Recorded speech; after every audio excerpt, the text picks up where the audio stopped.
Hi friends, continuing to the chapter of a vivid picture of contemporary India, the ambiguous village. When tillage begins, other art flows. The farmer, therefore, are the founder of the human civilization. Teenage loves hang to death as hundreds looks on.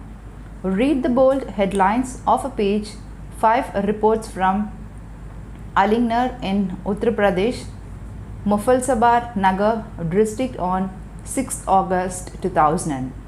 It told that a tragic story of Sonu, a Jat girl, and Vishal, a Brahmin boy, who lives across the street from each other, had been in love for the months. The families have tried to break off the relationship because they were from a different caste.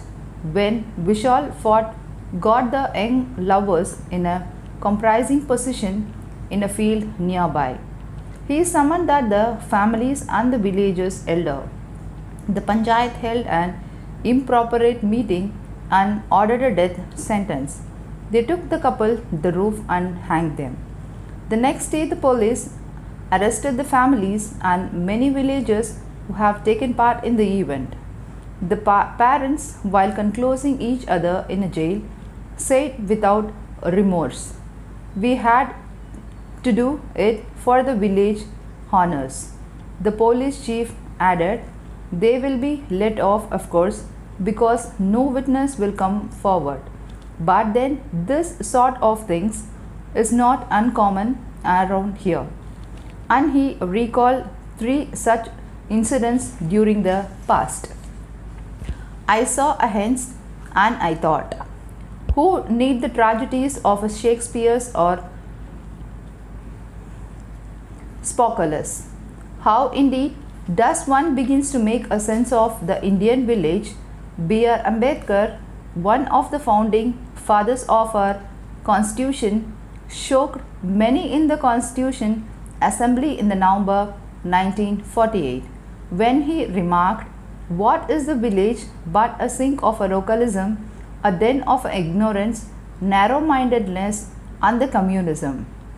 Some British administrators, however, held a more genuine views. Charles Metcalfe, the Governor General in the 1840s, called our village communities the little republics. Lord Ripon, the victories in 1880s, thought that the Indian village contained a revisor of the intelligent and public-spirited men, and he proposed local boards of the elected villages representatives. With that, he struck the first blow for local self-government. Mahatma Gandhi was one of the man of a city, but he had the most romantic view of the countryside. He dreamt of the building a modern Indian around self-governing village republics. Many idea of a village Swaraj is a complete republic, independence of its neighbors for its own vital wants and yet interdependent for many others.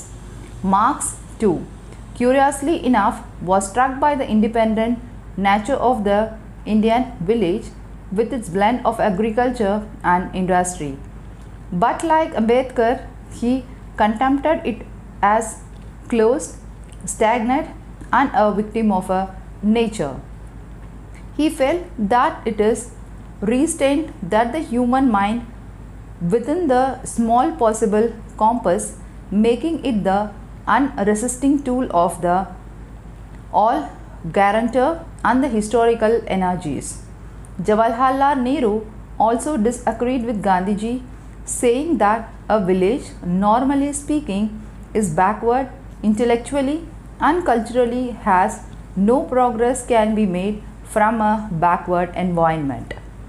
As in all such things, I believe, like Aristotle, that's the true light somewhere in between.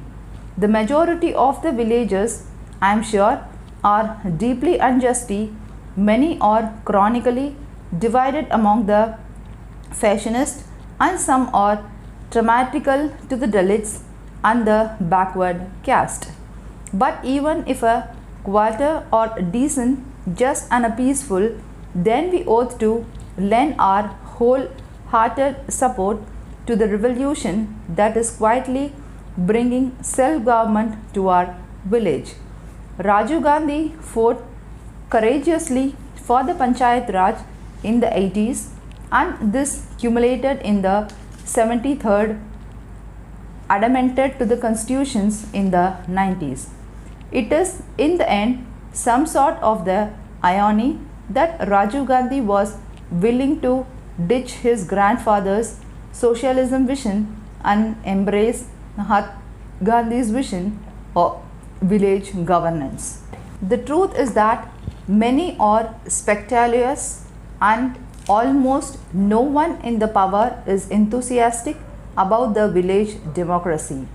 The urban middle class are too preoccupied with their own problems, and the villagers seems to have receded into a remote memory. When they do think about it, it seems in the term of a caste, wars and feudal activities, attitudes, feudally in the stories in the media about Sonu and Vishal. The political class and the bureaucracy oppose Panchayati Raj because they will lose power. The villagers themselves lack confidence and education. Only in a few states like West Bengal, Kerala and Karnataka, where people have practiced local democracy for several decades, have expectation rises along with the skills and confidence. People have seen corruption declines. A new class of a village political leaders has come up, and they are bringing in a better schools, drinking water and a primary health clinic. So it is a matter of time as the villagers in the old other states gain experience, they too will gain assurance and determination. Plenty of heartwarming stories come every day from the villagers of Himachal Pradesh, Rajasthan, Madhya Pradesh, Maharashtra, Gujarat, Andhra Pradesh, and the newsletters of Delhi Institute of Social Science. Panchayati Raj updated that meticulously documents them.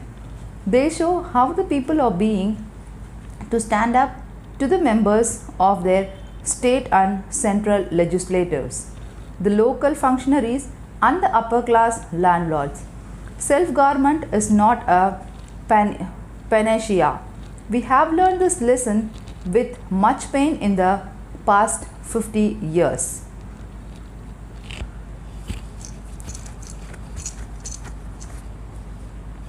Governance is the only as good as the people who come forward to the govern and manage to win elections. The Indian village, like life itself, will remain an amphibious mixture of the good and evil. But participation in the governance gives people a voice and a sense of a responsibility even though their capacity may be low. Democracy comes to the village. Former Prime Minister P.V. Narasimha Rao unleashed the true most important revolution of the 90s, the liberalization of the Indian economy and the uncherished of social governance. But in the either cases, did he seem to realize the historic nature of his acts? He acted under the compulsion, and because he was without deep convictions, he did not take credits for his acts at the polls, and not unsurprisingly, he was not re-elected.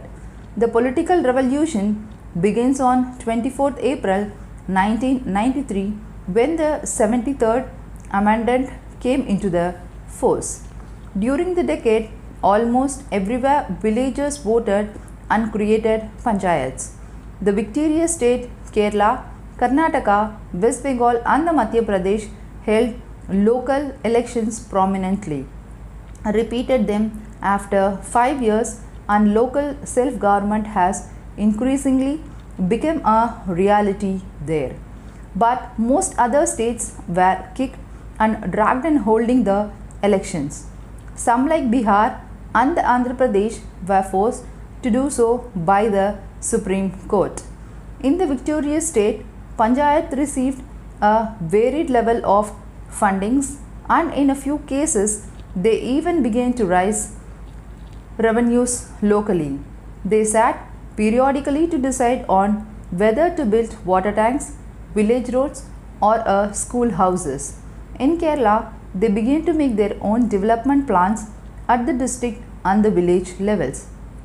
In Madhya Pradesh, teachers are made accountable to the village panchayats.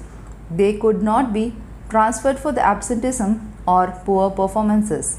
In Karnataka, 43% of the local legislators are women, and the three functions, functionaries and the funds has reached many villages. Overall, however, it is a mixed record. Panchayats work better where voluntarily organized or present, where leaders were committed to decentralization, EMS, Nampoids in the Kerala's, Jodhibashu in Bengal, Ramakrishna H in the Karnataka, Digvijay Singh in the Madhya Pradesh, there is a considerable progress. In the state that has developed power before the constitution amendment was enacted, West Bengal, Karnataka and Kerala, local self-government is vibrant. Their panchayat members have had more experience of the people's expectation are also higher.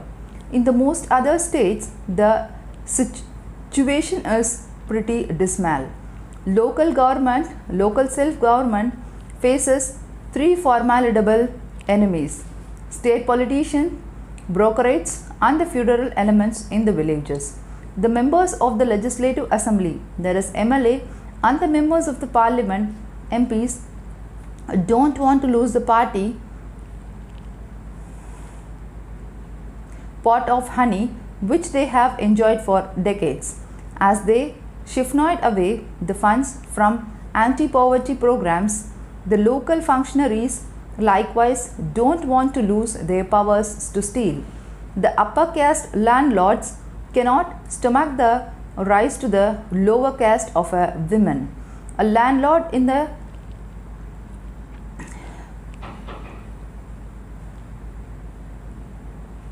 Melavalu in Tamil Nadu is reported to have said that, "How can I sit next to a Dobi? I will kill him." And he did the next day, reports George Matthew of the Institute of Social Science. A Dalit was punished and pushed into the fire in Kusumpur village in Uttar Pradesh because she dares to campaign against the upper caste Gram Pradham. The local don of Bunchapara in Bihar threatened that nobody in the village would be left with limbs intact if he did not win the Zilla Paradise seat. There are, however, numerous positive stories as well. The point is that, like economic reforms, these political reforms will also take him time.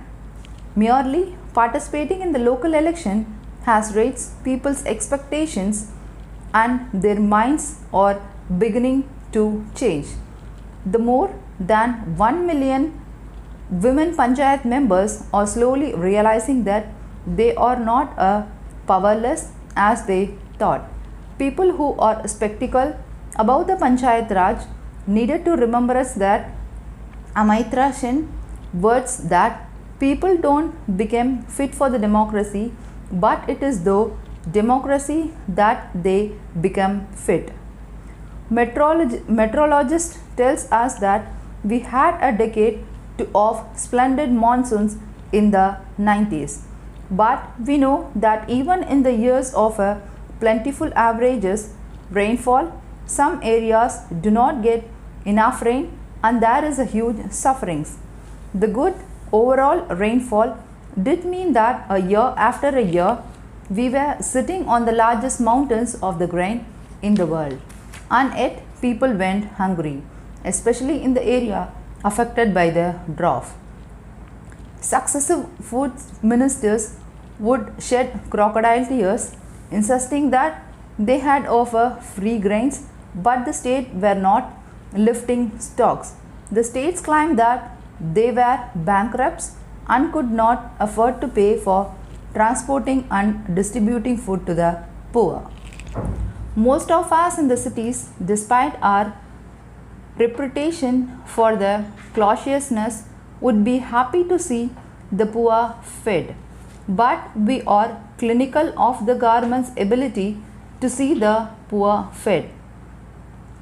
Ability to implement anti-poverty programs. Rajiv Gandhi's famous intimate rings loudly in our ears that only 15% of the money for anti-poverty programs reaches the poor.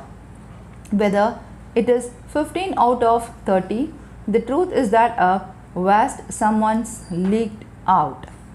There are two main sources of the corruptions and inefficiency in our food for work programs. One is in honestly distributing food to the poor in return for a hard day works. The second is in the moment of a grain. Now there is evidence to show that the both leak can be plugged, and there are models of a success that we can follow. This main diseases afflicting food for the work programs in that the wrong people corner the benefits. Typically, the local officials conclude with the sarpanch creates vouchers, rolls and chiffons of the food grains.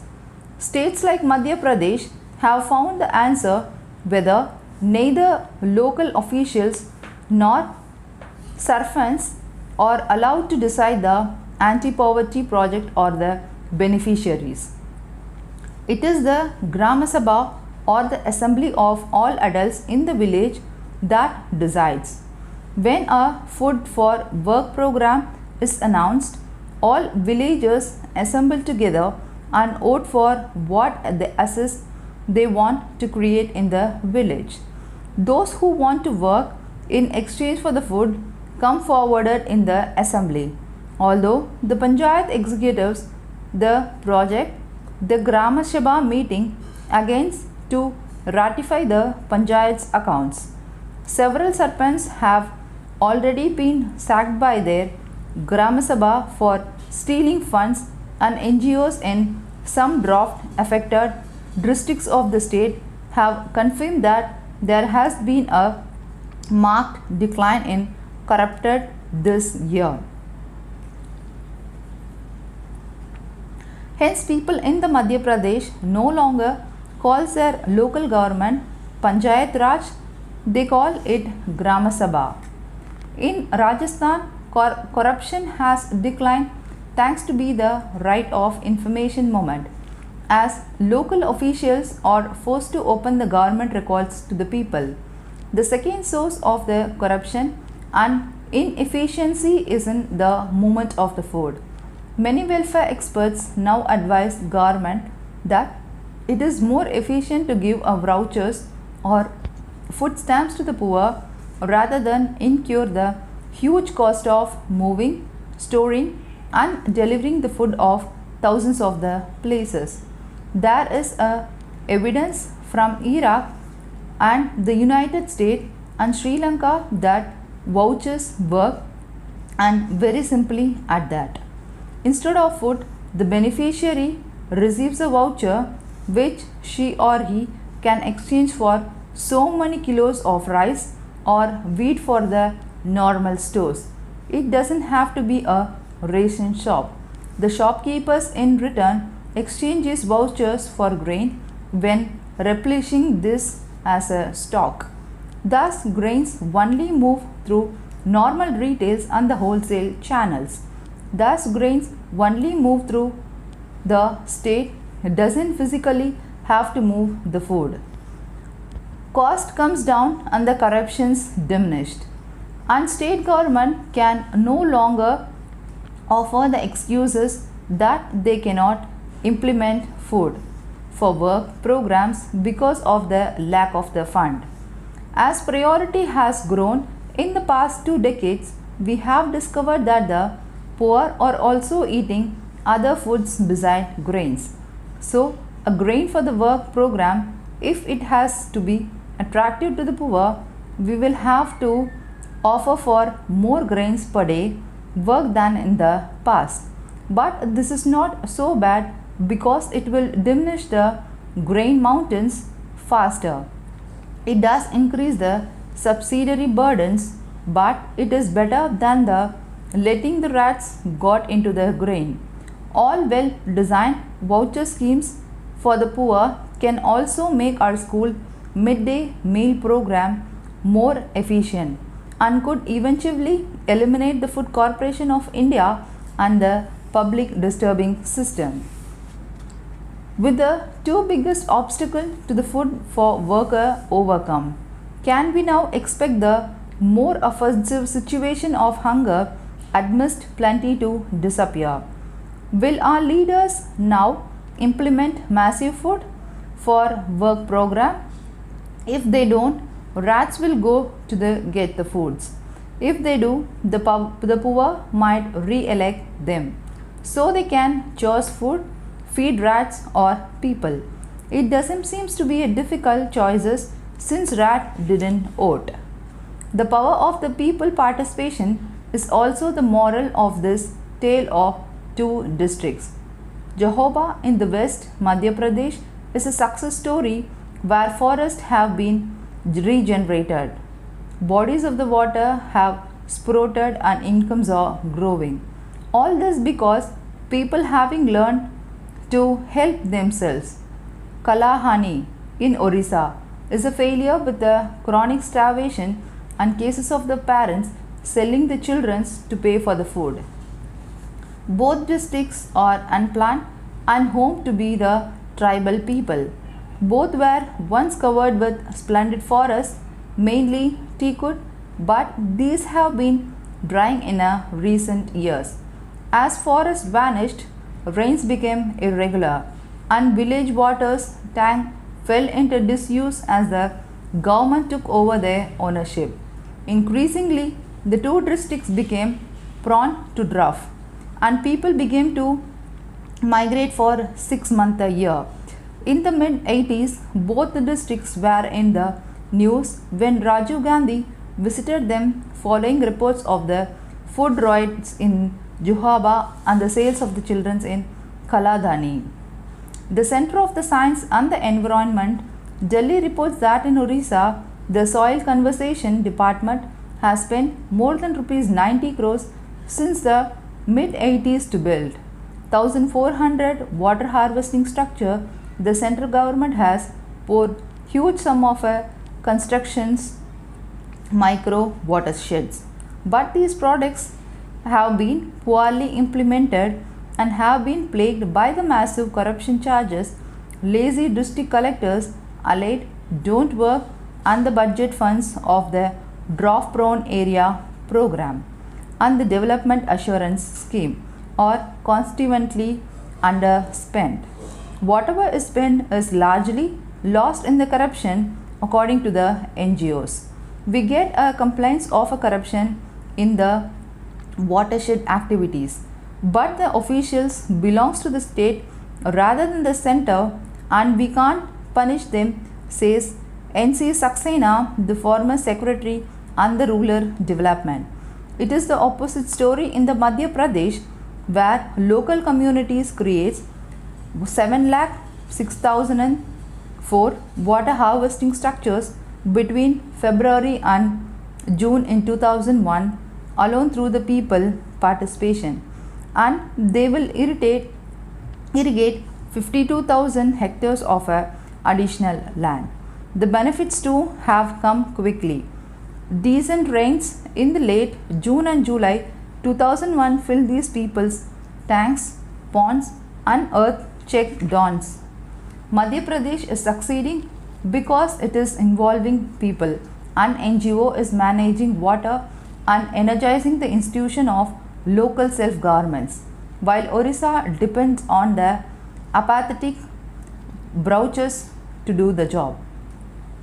The people of Jehoba district tell their own story. Residents of the Kalohans removed 3 meters of slit from the village tank that has been accumulated from the erosion of the surrounding hills. The very first rain in June filled the tanks and stored the water will be enough to irrigate more than 61 hectares of the land and recharge our old unused well. A villager, Nana Basra, excited, told reporters of Down to the Earth journal. In neighboring Datots, villages built a community dawn of a seasonal mode river to irrigate the surrounding villages. This is a something unheard of in our drought-stricken district, and Buhira, the president of the block panchayat, people contributed a quarter of the cost through their labors, and they were ably assisted by the NGOs and supported by the state watershed mission. As a result of hundreds of these efforts between 1995 and 2001, the water table in Jabua is rising. A satellite pictures confirm that the tanks, lakes and the villages pound has grown visibly and so that have a green cover. A similar success stories come from the neighboring state of Gujarat, where 23 out of 25 districts were again affected by the drought in 2000s, where the 60-40 check-down schemes with 60% contribution from the government and 40% from the villagers successfully built 13,500 community centers in 2000 and 6,000 more in 2001.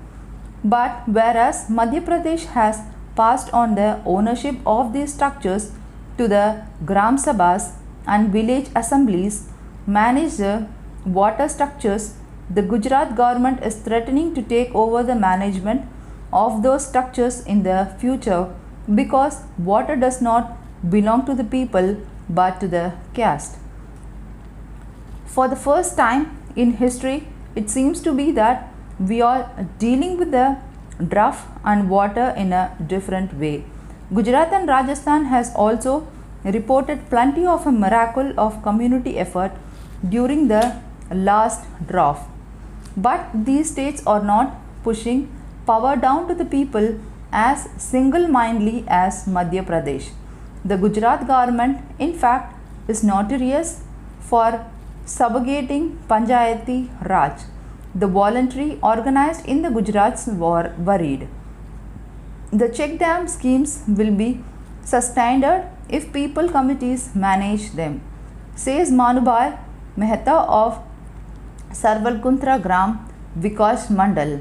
Apurva Oza of the Aga Khan Ruler Supported Program also worries that without ownership, farmers might not maintain these structures.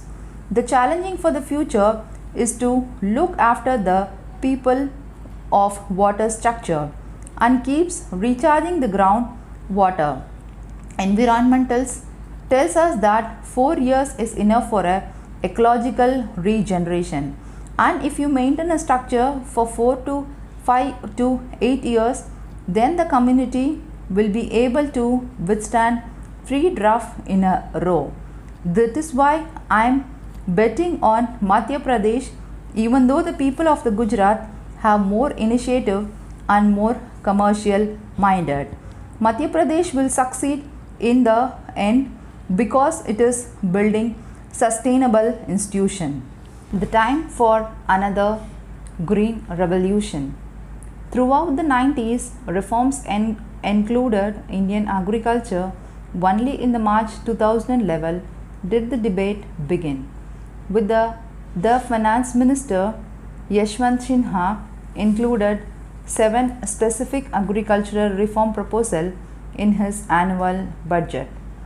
As he announced some more reforms in March 2002, with industry performing poorly, it begins to dawn on people that it might be better to focus on agriculture, where India has a greater competitive advantage. In the 60s, we used to be called as a basket case, we are truly depend on PL 480 wheat improved from the United States under Public Law 480. And when the rains failed for the secondary consecutive years in 1967, we archered the famine only because an American generosity. B.K. Nehru, our ambassador in the Washingtons, recalled in his autobiography that at a peak of a ship full of grain would leave an American port every 10 minutes. How times have changed. Now we comfortably sit on a mountain year after year. This is not a good thing because it blocks a colossal amount of taxpayers' money and the burdens the nation in a avoided inventory carrying cost too. Although we have become a surplus nation, our mind has not changed. We keep rising the support prices of wheat and the rice and keep sending the wrong signals that encourage farmers to protect these crops when they are not needed. Once a green revolution was in a place thanks to Lal Bahadur Shastri forfeit in appointment C. Subramaniam as a Minister for Food and Agriculture. Wheat production rose 5.5% a year for a whole decade from 1967 to 1977. Food grains have climbed from 34 million tons to 2000 million tons. Since 1950, growing 3% a year ahead of our 2.1% population growth. In contrast, food output grew 1% annually between 1905 and 1945. On the negative side, the revolution mainly benefited the irrigated areas of the northwest. From the mid 80s, however, it has moved into the poorer states and had modestly improved rice yields as well. Whether it has shown a great appetite to employ the surplus labor. Despite increasing in the mechanization, hence 63% of the Indian still live in a rural area, although agriculture and the now accounts for 26% of our GDP. Yet we have a long way to go. Where do we go from there? Experts believe that we are on the verge of a second revolution. With our large arable land and the plenteous shine, India became a major global powers in the agriculture. Our yields are still only halfway to 1/3 of the China's. But first, we must change our poor, starving countries mentally and regards ourselves as potentially big food exporters. We should begin to view agriculture trade in a positive light and think of the grains crop of agricultural products exporting countries within the trade organization, not as an enemies but as allies. Second, we will not conquer the world through pleasant farming, but through technology and the capital. Remember, the first green revolution was a technical revolution. Third, technology is now with international companies and they will have to play a crucial role. Much of the talk about the harmful effects of a genetically modified crop technology is rubbish. We heard the same talk about the Mexican wheat in the 60s. Fourth, we have to liberalize the agriculture and remove needless controls. Ashok Gulati, the agricultural economics, has spelled out a clear reform agenda. He has demonstrated that India has a global competitive advantage in a dozen commodities. Among these are cotton, wheat, rice and horticulture and dairy products. The time has come to open these two free trades. We must first cut the Essential Commodities Act. Free exports and the imports will link us to the world prices, and consumers will benefit from the lower prices and farmers from a larger market. Exports control have diminished considerably, as have imported restriction, but high traffic barriers remains. Inspired by one of the Emerson's essay, Matthew Arnold, the English poet, wrote in the 19th century about the seeds of godlike power. He was thinking of the human being great potential for the progress, but his happy phrase fits the new miracle seeds that will help India create a second green revolution. The seeds are product of biotechnology.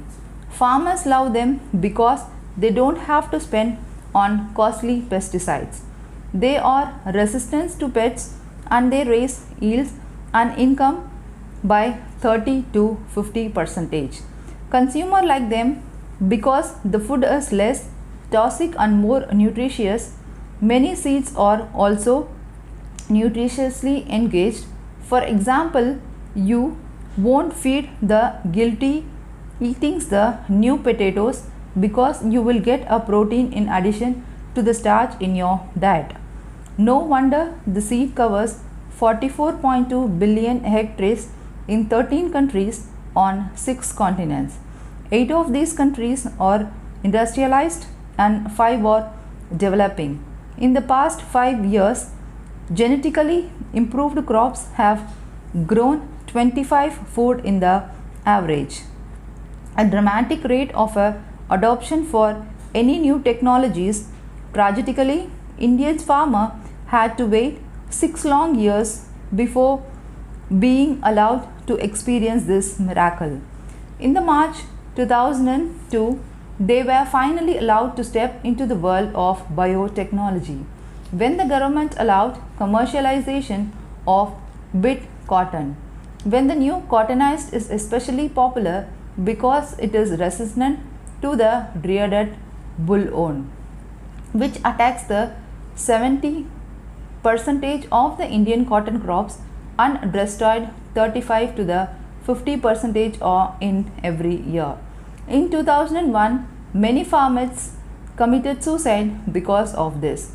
Meanwhile, 40% of the US and the 20% of this, meanwhile 40% of the US and 20% of the Chinese cotton crop is planted with better cotton.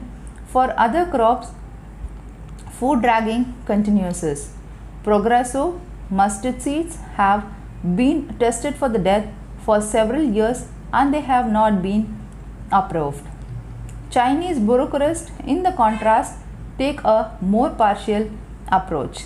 They saw that BT cottons was being intensively used in several countries and that it has cleared the rigorous requirement of the United States Food and Drug Administration. So they decided not to invent the wheel but to merely check the BT cotton's biosafety in their soils and climates. 18th month later, after a trial, Chinese farmer has begun to enjoy its fruits while Indian farmers are committing suicide. Our two largest cotton growing competitors, the United States and the China, have thus taken us a lead over us. When global agriculture markets open up, and that day is not far off, our rival will be a better positioned because their cost will be lower and their yields higher. As with any breakthrough, genetically improved seeds have plenty of crises, especially in Europe. Including Prince Charles, they are creating a scare in the people's mind without a shred of a scientific evidence. Since most seeds are the discoveries of international companies, there is also the unusual anti-MNC prejudice. European NGOs have funded India. NGOs in order to stop a transgenic seeds that here and there are spreading plenty of disinformations.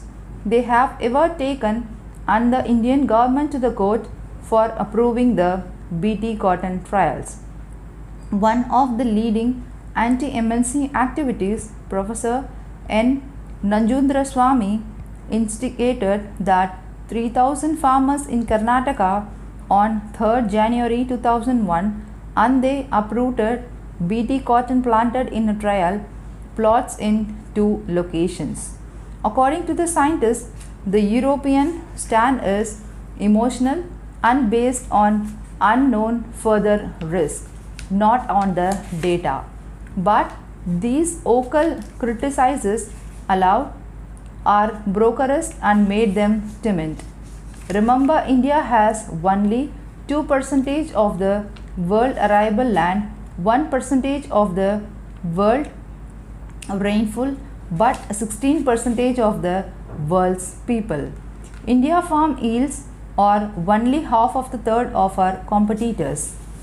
The hybrid of the first green revolution have stopped giving productivity gains.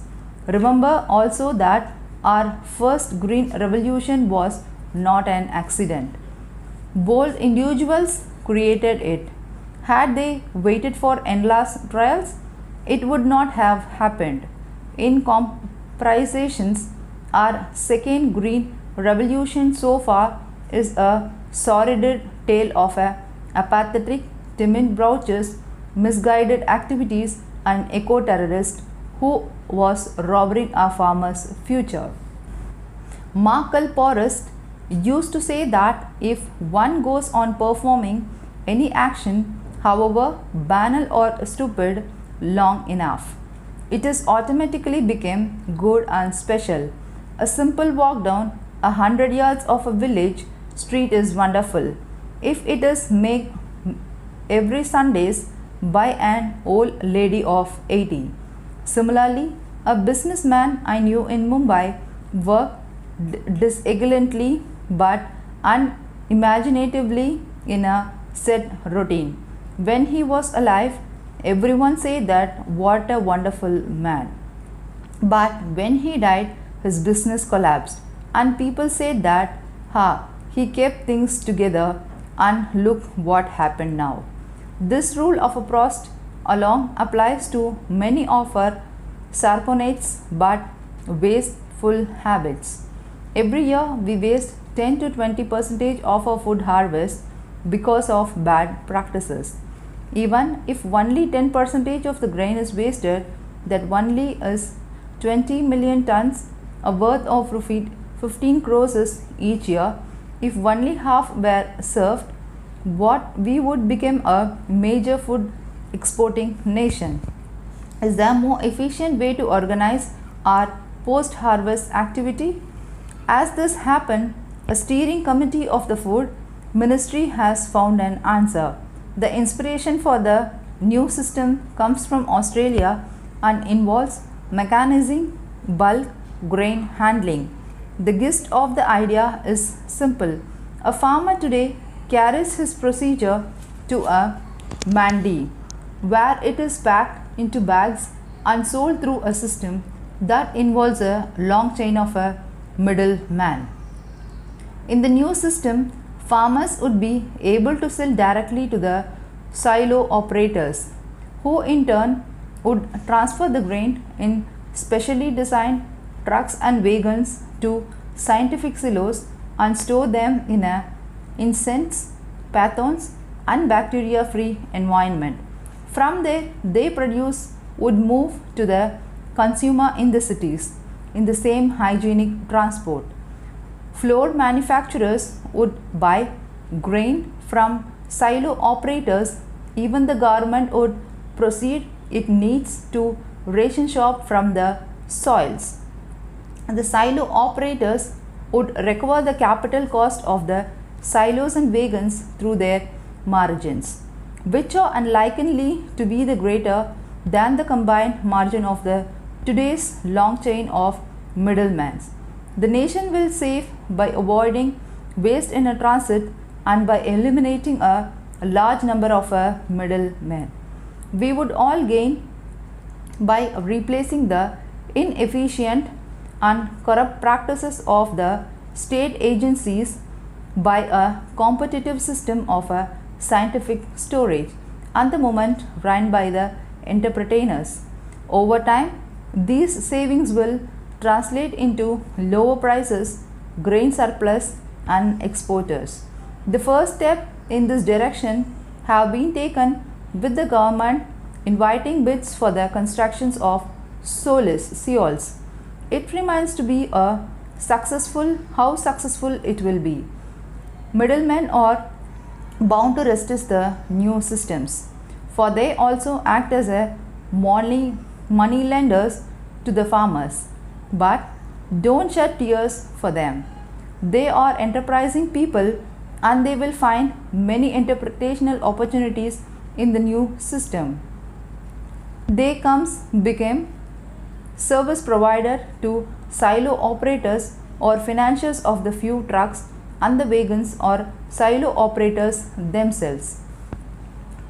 Praise was showered on Yashwant Sinha budget in the year March 2001, and deservedly so.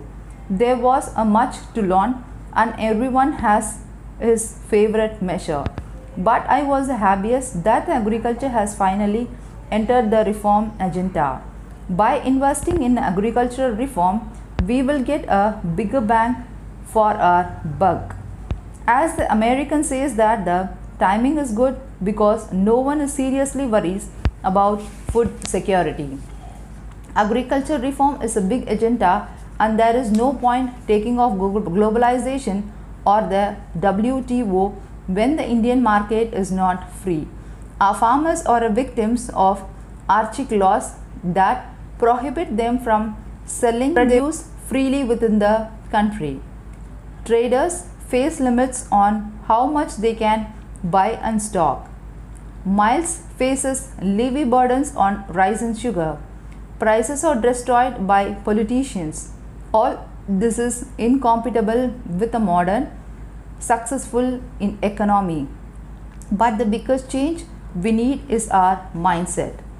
No country became a successful agriculture power through a pleasant farming. Farming is not a noble profession. It is an agricultural business. Ask any peasant, his son doesn't want to be a peasant.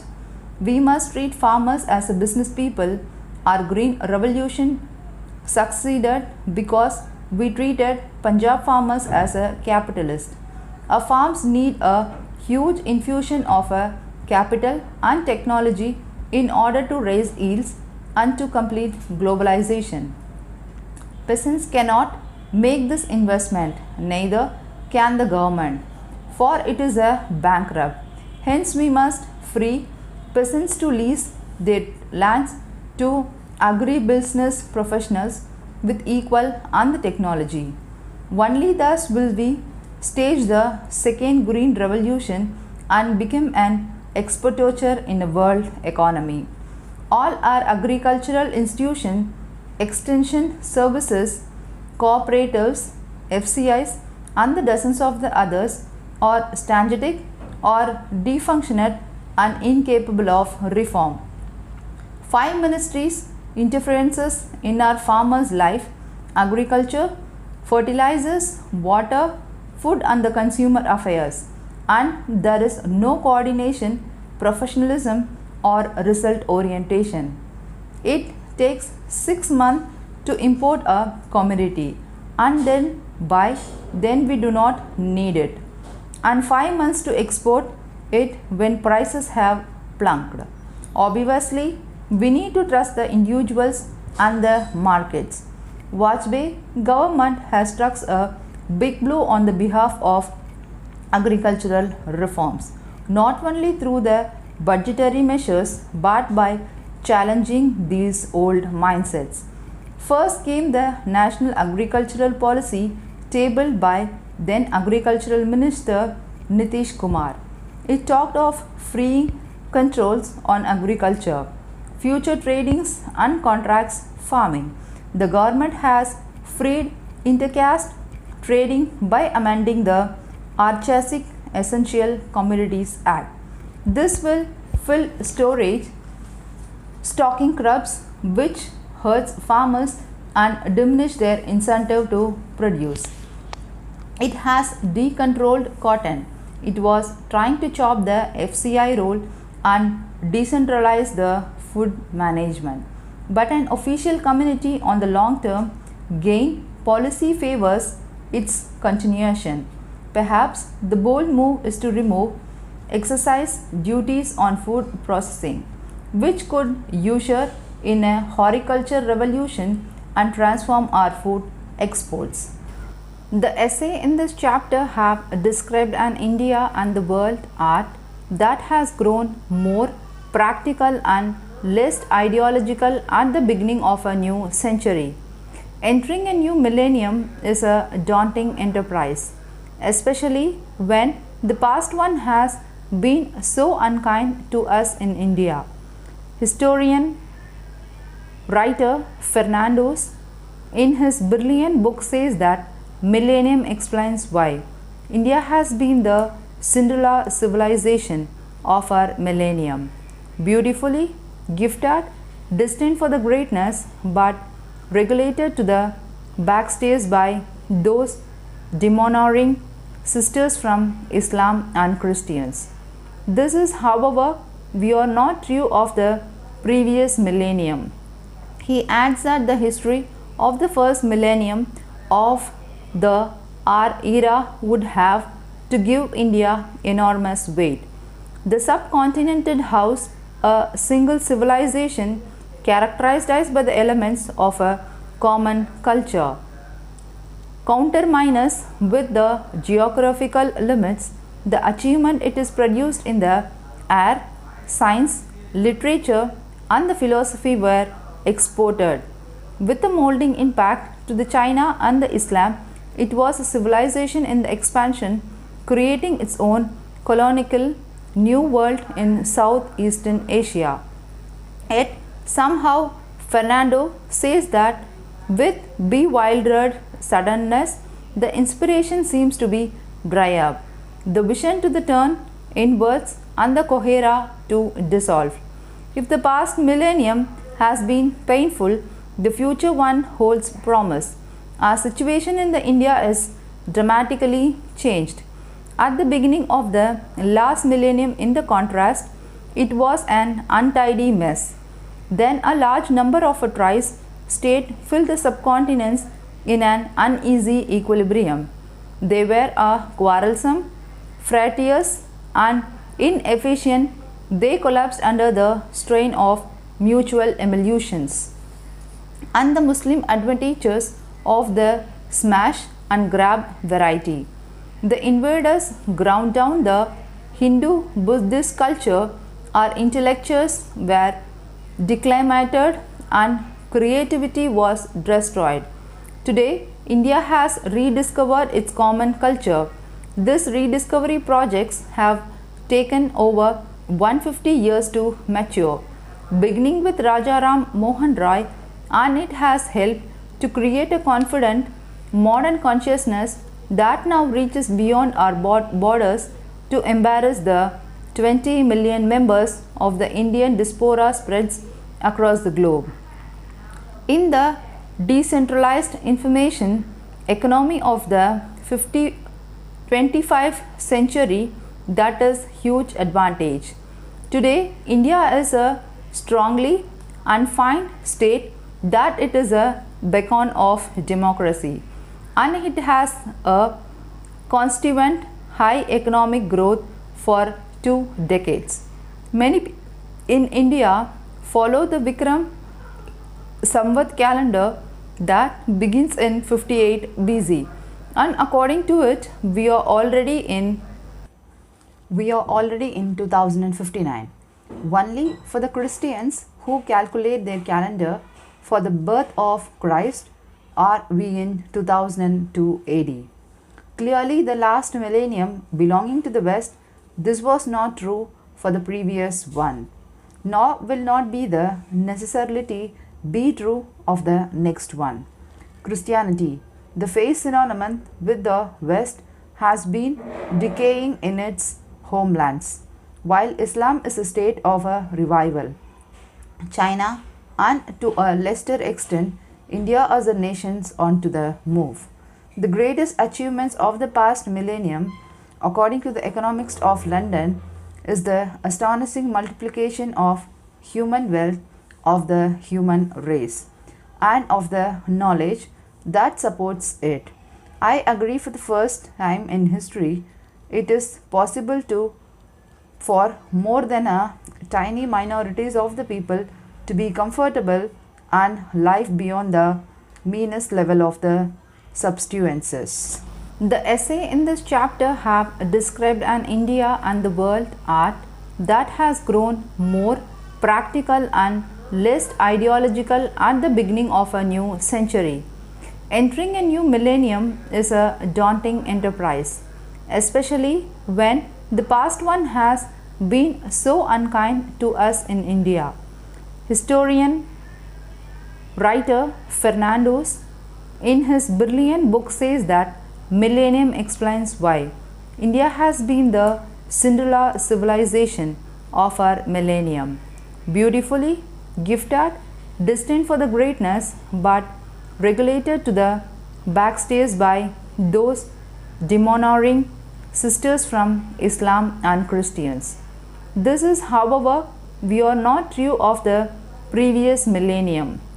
He adds that the history of the first millennium of the our era would have to give India enormous weight. The subcontinent housed a single civilization characterized by the elements of a common culture. Counterminus with the geographical limits, the achievement it is produced in the air, science, literature, and the philosophy were exported. With the molding impact to the China and the Islam, it was a civilization in the expansion, creating its own colonial new world in Southeastern Asia. Yet somehow Fernando says that with bewildered suddenness, the inspiration seems to be dry up, the vision to the turn inwards, and the cohera to dissolve. If the past millennium has been painful, the future one holds promise. Our situation in the India is dramatically changed. At the beginning of the last millennium, in the contrast, it was an untidy mess. Then a large number of a tri-state filled the subcontinents in an uneasy equilibrium. I have two criticisms, however. One, we have lost an opportunity for reducing the present gain mountain by not including a vigorous food for work program. And two, there is a complete silence on the reform of our mandi or post-harvesting system, with 10 to 15 percentage of our food were wasted. We must at least begin to the experiment with a modern systems of soils and mechanized bulks handling, as I have pointed out above. India is not a tiger but an elephant. Hence, our reforms processes is frustrating slowly. No one could doubt that with all the lobbies and West interested, it will be take time to reform our agriculture. But as a first step, agricultures need to be placed on the national reform agenda. This Vajpayee government has made. Thank you.